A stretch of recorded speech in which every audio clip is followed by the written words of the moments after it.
Coming up on Wolf Tracks, we have a look at the new pool. An amazing cookie recipe to try during Christmas break or whenever you need something sweet, but also balancing those sweets with healthy meals over the break. A look at how John Sedgewick Middle School is getting some fun exercise. Learn how to take more effective notes and perform better in school. And finally, see a local art business right here in South Kitsap.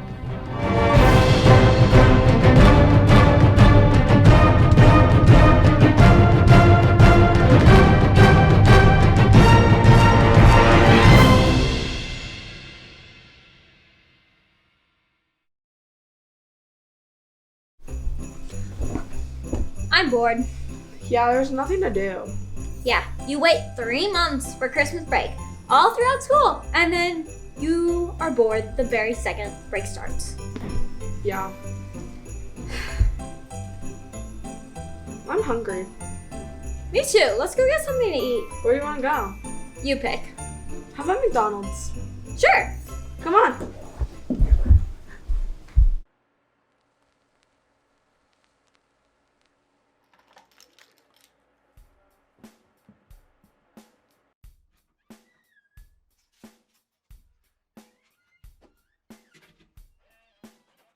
This is a car. Imagine you were given a really nice car and were told to make it last as long as possible. You'd probably do everything you can to keep the car healthy. So when it comes time to fuel up, would you put in the cheap, low-grade fuel or the nice, high-octane stuff? Well, unlike cars, your body is the only one you're ever going to get in your life. And the fuel or food that you put in your body determines a lot about how, and more specifically how long, you live your life. Nutrition and the food you eat is a lot more than eating a vegetable every once in a while. In fact, the food you eat determines if you have good skin, a healthy metabolism, and can even affect how hungry you are throughout the day. And what can often make that distinction is whether or not your diet consists of majority processed or whole foods. So, for example, let's look at these two meals with the exact same calories and macronutrients. One is composed of solely processed foods, and the other is mostly whole foods. Even though they have the same calories on face level, overconsumption of the processed option could lead to health complications. To better understand these highly processed foods, I spoke with Alex Orand, a certified personal trainer and someone with a lot of experience in diet and nutrition. So ultimately, you should always be aiming for a diet that includes a lot of whole foods. Eating processed foods isn't inherently bad, but eating in excess, just like anything else, will have some negative side effects. Some being like a lack of fiber or maybe overeating because of all the added sugars and extra stuff that they put in. It's not so good for you. Now, obviously, eating healthier is easier said than done, but ultimately, moderation is key.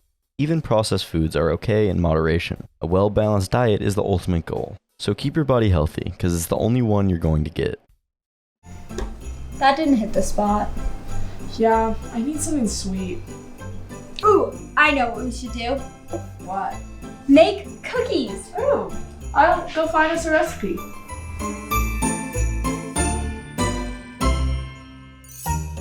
Feeling bored this month, running out of ideas for fall activities to do, trying to combat the rainy gloom? Well, try baking a tasty treat. Today we'll be showing you a recipe for pumpkin chocolate chip cookies, the perfect seasonal treat. The ingredients you will need are 2 cups of unbleached all-purpose flour, 2 teaspoons of baking powder, 2.5 teaspoons of pumpkin pie spice, 1/2 teaspoon of salt, 1/2 cup of granulated sugar, 1/2 cup of brown sugar, 1/2 cup of vegetable oil, 1 egg, 1 teaspoon of vanilla extract, 1 cup of canned pumpkin puree, and 1.5 cups of semi-sweet chocolate chips. Before you start baking, be sure to preheat your oven to 350 degrees. Line baking sheets with parchment paper as well. Next, whisk together the dry ingredients. That would be your flour, baking powder, baking soda, pumpkin pie spice, and salt. Next, in a stand mixer, add in the granulated sugar, brown sugar, and vegetable oil, and mix until well combined. After, crack in the egg and mix in the vanilla extract and canned pumpkin puree until well combined. Now, set the stand mixer to a low speed and slowly incorporate the flour mixture until the dough is just nearly combined. Finally, mix in the chocolate chips. To bake, scoop 2 tablespoons of dough onto your baking sheets, leaving 2 inches between them. Then bake until the cookies are almost set, about 15 minutes. When they're done, let them cool and enjoy. The cookies were delicious. That was a really good recipe. School is so annoying. I'm behind on everything. Yeah, I've been procrastinating on all my assignments and saying I'll do them on winter break. And now I don't want to do them. We should take some notes to pass the time. Yeah, that's a good idea. I'll go get my textbook.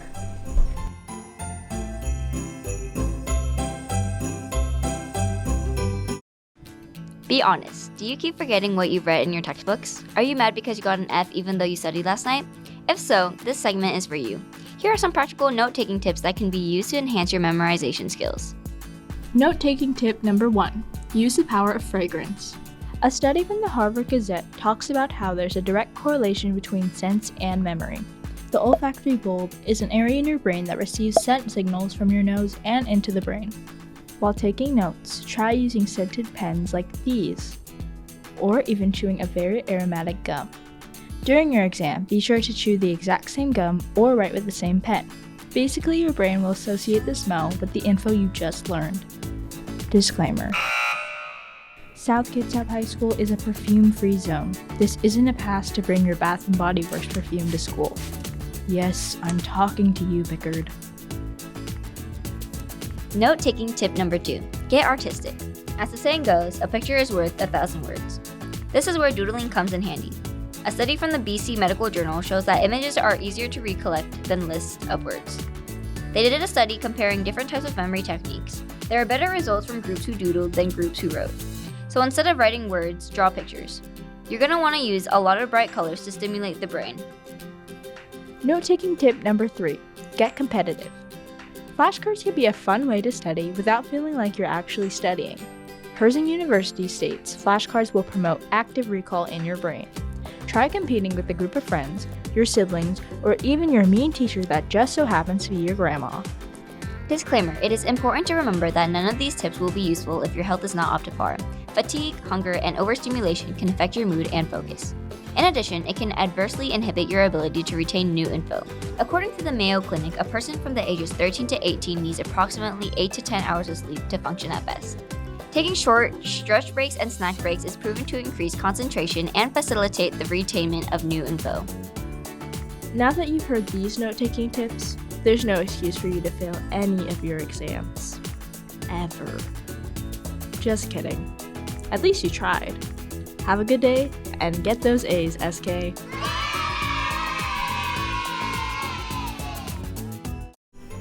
I think that's enough notes for today. Yeah, I think I just need to decompress. School gets so stressful over the course of the year. Yeah, and we're not even halfway done. You know what we should do? Face masks. Are you looking for a new club to join? A fun group to belong to? Let's take a deeper look at a small club many people don't talk about. My name is Elizabeth Demancata.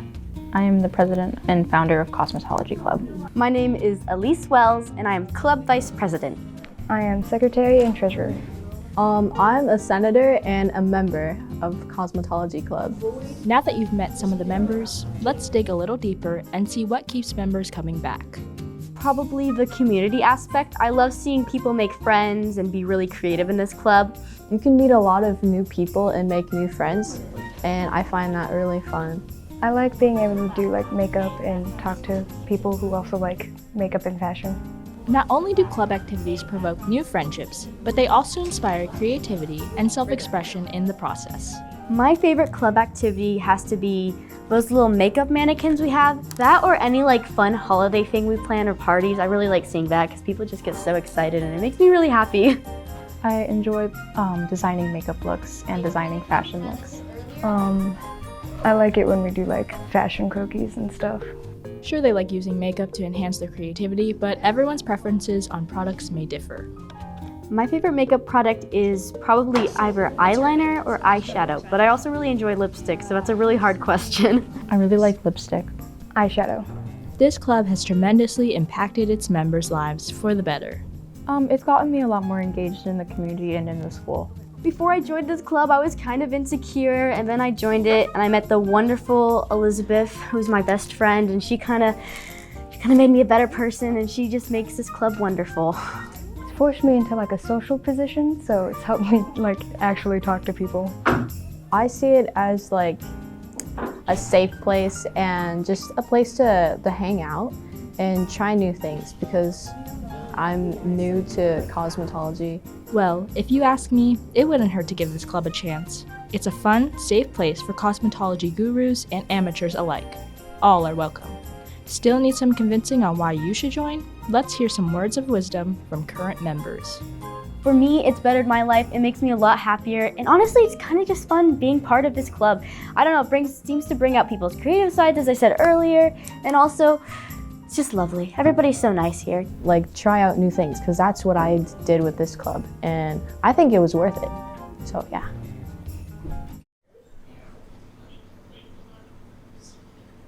Okay. I'm officially bored now. Me too. Maybe we should try art. I'm not very good at art. Me either. Are you someone who enjoys painting, or are you interested in learning? We have met with a local paint shop artist who is willing to share her work with us. Here we have Dana to tell us more about her shop and her work. I am the owner of Dana's Pour Expressions. Here in the Town Square Mall, we have a flow art studio, so the biggest difference is no paintbrushes. You just come in and you fill all your colors in your cup and we pour. We have appointments from Tuesday through Sunday, morning, afternoon, or evening appointments. You're welcome to call and schedule anytime. I started flow art because I went to an art class and was trying to do something with my time, and I signed up for a second art class, and by then I was 2 weeks later ordering my own supplies. I did it for about 6 months at my house, and then I said, hey, Port Orchard can do this. How hard is it to pick out 3 colors and pour it on a canvas? So that's how I started, and I fell in love with it, and I knew that you guys would too. There are endless techniques to pour paint, but she gave us a simple example. All right, we need a full cup all the way to the top. So we have our full cup. And then for the dirty pour, which is that first technique up there, we just take our full cup, we filled it on this side, and I'm gonna spout it on this side, and then we're just gonna pour. So we're just gonna torch the paint, and then the reason we're doing this is we put all of the colors in a cup and then we poured it. So it has a lot of air bubbles in it, and the heat just pops the air and removes that air bubble, and whatever color was trapped underneath will come to the surface.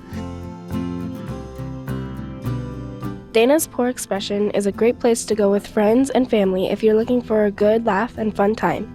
She offers multiple types of event classes and just regular paint sessions. And this is just one technique. So there's hundreds of different techniques. I have 6 easy ones that I can teach anybody, but we do have more advanced techniques. When in doubt, you can swipe them out. We have chain and string pulls. We do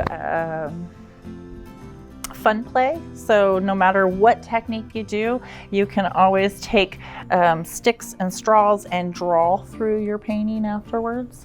But I always say, if you like it as it is, don't mess with it.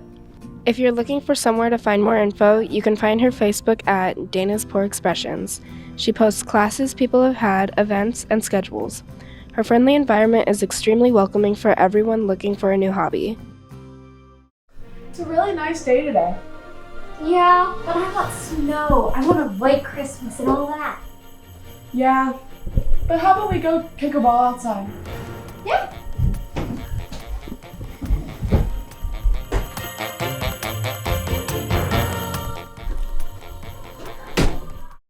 John Sedgewick Middle School held a 3v3 soccer tournament alongside other schools for a fundraiser to earn money for new soccer uniforms and gear. The tournament was played at Mullenix Ridge Elementary and hosted 8 teams involving 4 to 5 players each who competed to win the final prize of the Golden Cleat as well as some extra candy as a consolation prize. It all began with pool play, 3 games per team, which later determined where each team would be placed, where from that point on would be a win or go home bracket. And this wasn't so much a competitive game by any means, but rather a fun time for friends to have fun and work their way to the top. There were plenty of great goals and great saves, and never did a team slow down their pace as they kept their momentum until each game ended before gaining it all back again for their next. A great job by all our future Wolves.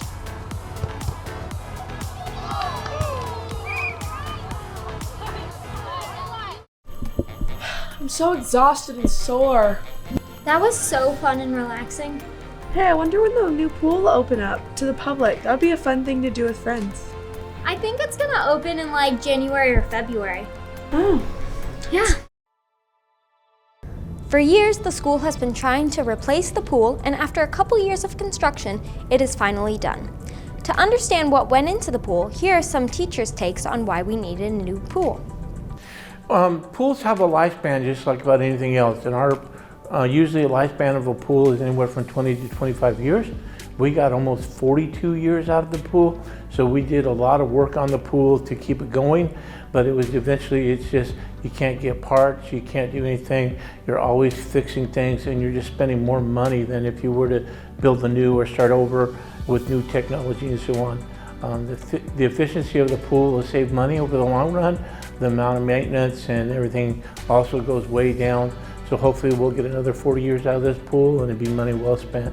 There was a need for a new pool, especially it was so run down, and for this community. I think it's going to be really exciting to see things change and more people in the Port Orchard area be able to get in that water, even for adult swim, for open swim, for swim lessons for little kids, not just our school students, but for the whole community. I think it's a real blessing that Port Orchard has a brand new pool. There are many new, nice features about the new pool, but there are a few things that stick out more to the teachers. I think the nicest thing is just the whole building. Our old pool was 42 years old and it was showing its age. For me personally, I really like the new technology that's in the pool. It makes my job a lot easier of keeping the water quality clean and clear and the proper chemicals in it and the heating. Everything else is a lot easier to do than it used to be in the old pool. I mean, I literally can sit at home and pull an app up on my phone and I can see the chlorine levels, the pH, the water temperature, the air temperature. I can see anything that's happening at this pool on an app on my phone. In the old pool, we used to go back and turn it off and stuff. Now we just push buttons. So it makes my job a lot easier and it makes the pool a lot cleaner. The new pool, there's no rust. I mean, it was like really like the locker rooms were just so rusty and you could just tell it was a really old pool. The locker rooms are a huge part of the new pool, and they have stuck out to anyone who's gotten to see them. Oh, down there? Oh man, they're amazing. They're just brand new. They're nice and maroon. The floors, I mean, just there's plenty of room for everybody. They're not rusty. So anyway, shower areas, beautiful bathrooms. So it's really nice and it's bright and sunny, and like it's just really, it's not dark and dingy in that locker room at all. I think they're really cool. They give us a lot more potential of having more students down here and not being as crowded. For a supervising reason, they're a little hard because they're tall, so we can't see everywhere in the whole locker room. But as in the number of lockers and the quality of lockers, they're really cool. The high school pool used to be a huge part of the community, from swim lessons to birthday parties. While the high school has been using it daily, the pool staff is slowly looking to reopen it to the community. We're slowly bringing on community program as we get new staff. 4 years ago during the pandemic, the whole staff, our whole pool staff was released. So we don't have any lifeguards or didn't have any lifeguards and so on. So we are slowly hiring people back. We've added a couple programs, but we're hoping to have, after my lifeguard class end of this semester, we'll hire a bunch of those kids and we'll be back to full by late January, early February. Since the pool is open to the high school, you should consider taking swim classes or joining water sports. It is a skill that is transferable to everyday life. Well, we live in the Pacific Northwest and there's water. We have so many lakes, and it is a really most important lifetime skill that you can learn to swim. So I think it's just really important to, that everybody really learns how to swim. I just think it's a great activity. I mean, I'm 60 plus years old and I still swim all the time. It's not hard on your body like running is or some other sports. It's just good cardiovascular It's easy on your joints and so on. It's a lifelong sport where you can do it when you're as old as I am. There is. And even if you have nothing to do, you can always hang out with your pets. Yeah. Sit. Good. Shake. Good girl. Good girl. Merry Christmas.